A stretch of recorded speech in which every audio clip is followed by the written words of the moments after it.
back to the Tap Music Guys. I'm Anthony J here, and I'm with Aaron Zimmer, who is our tap music recording artist who came to sit down with us for an interview. Welcome, Aaron. Good to be here. I'm good. Thank you for having me. Yes, and Aaron's got a new EP coming out, and we're going to talk about that in a minute. But just to give you a little introduction, Aaron's from Nebraska, right? Lincoln, Nebraska? I grew up in Lincoln, Nebraska. I've been here for about 7 years, 8 years. So, but yeah, I came up in the Midwest. Yeah. Oh wow! And when did you first get into singing?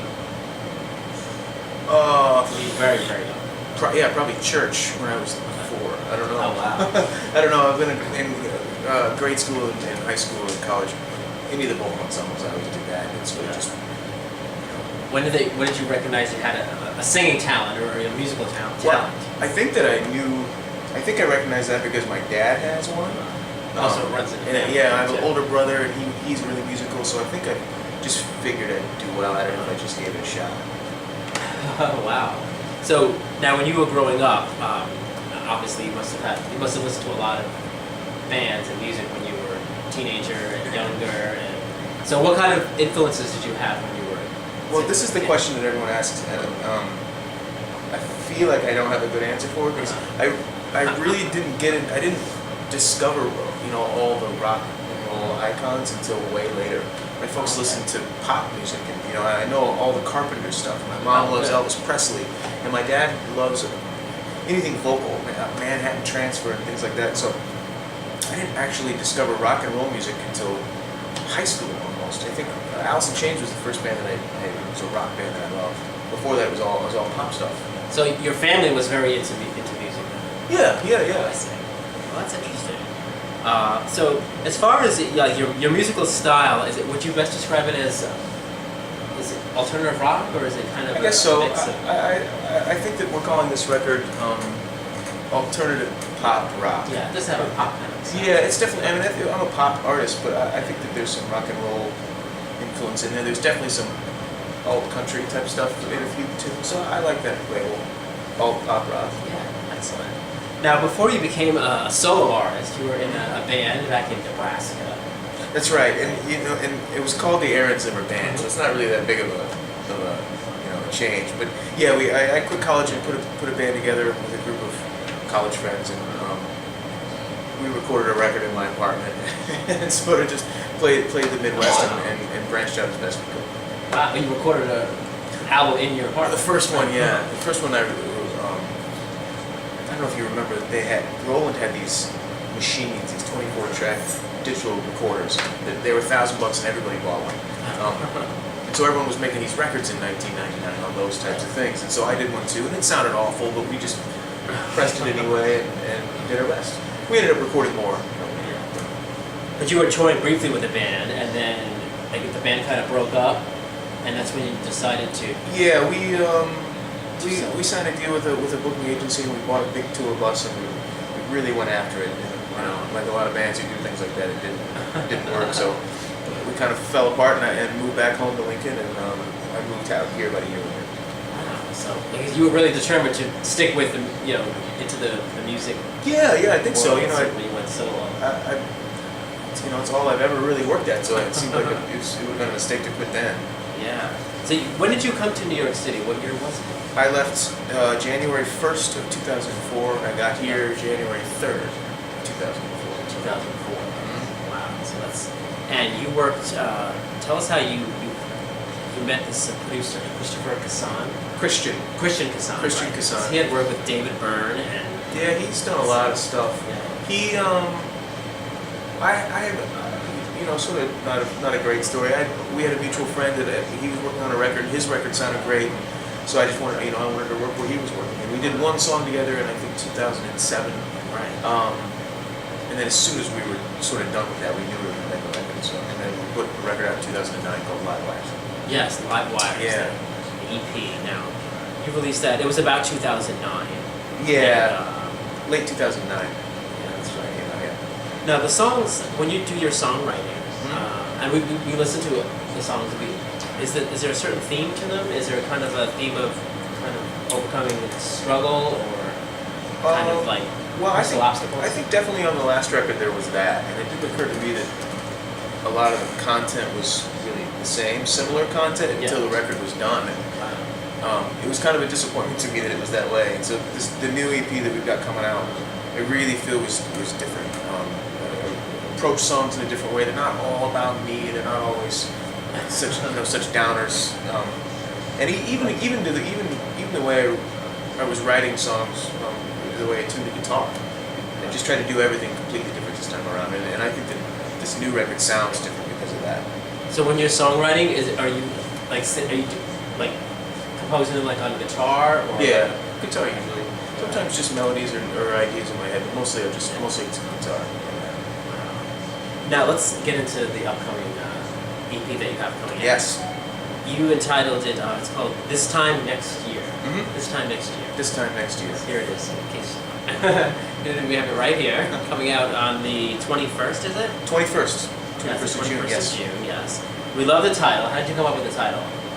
Well, it's kind of what we've been talking about. I feel like I've just been at this for so long that everyone sort of sets themselves deadlines or projections or ideas or hopes or goals or whatever you want to call it. This time next year I'll have done this, and I've just been saying that for years, and it's just never really happened. So this record is kind of about that, and also about the idea that term. Hung my hat on it a lot, but it doesn't really actually mean very much because we're never going to get to this time next year. So a couple of tracks on the album. One of them we heard called "Conspiracy Theorist." Yeah. What was that one about? What's that about? That one's one. It's just it's one like we were talking about. Has nothing really to do with me at all. Too much. I just like the idea of some person, be it whoever it was, couldn't let love in because they were too paranoid. And it's a fun song. It was a fun one to write, and an easy one to write, and really fun to record because we had horns in and a lot of different instrumentation on it. So what would you say was, for this album, was there anything that inspired you for the songs on this one? No, the inspiration was to go at each song in a different way, to try to write something I'd never written before. So it's a new kind of a new direction. Sort of, yeah. This record, to me, it seems a little more real, definitely more me.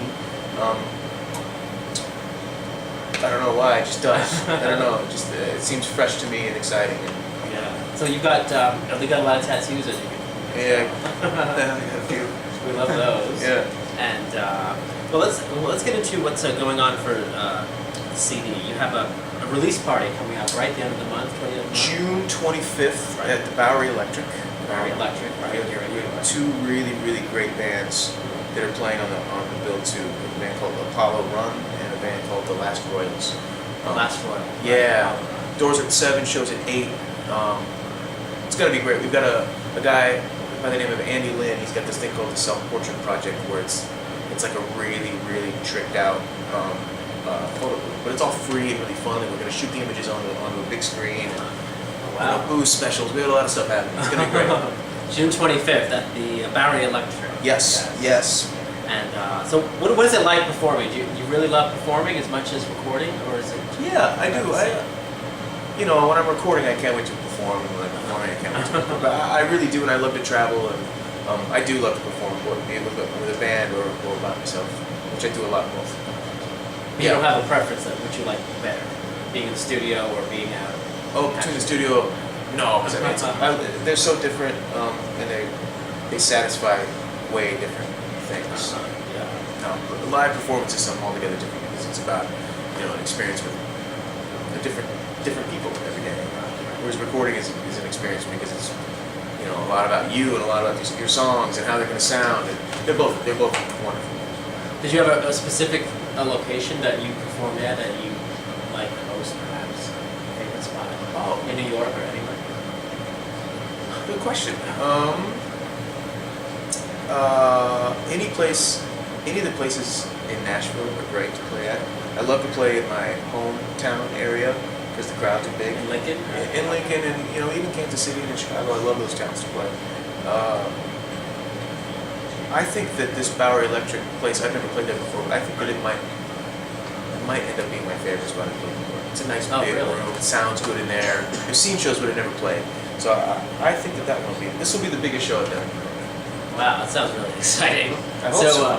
What can we expect from you, Aaron, the rest of the summer and beyond? Well, we're gonna do the show, release the record, and then gear up to tour. Maybe the fall and the winter. Wow.